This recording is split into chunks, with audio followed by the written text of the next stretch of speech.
భవనాన్ని ఇచ్చుకొచ్చి గదిలో మార్చి మళ్ళీ కట్టారో ఏమో మాయజాలము తెలుసు మంత్రకారడి తెలుసు రెంటి కన్న ఇది ఇంకోటేమో నీలాకాశం నేలాకొస్తే ఇట్టాగే ఉంటాదో ఏమో ఈ సంతోషం దాచాలంటే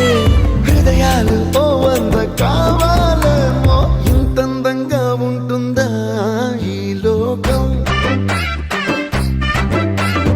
ఇన్నాళ్ళు ఈ మనసుకి తెలియాలే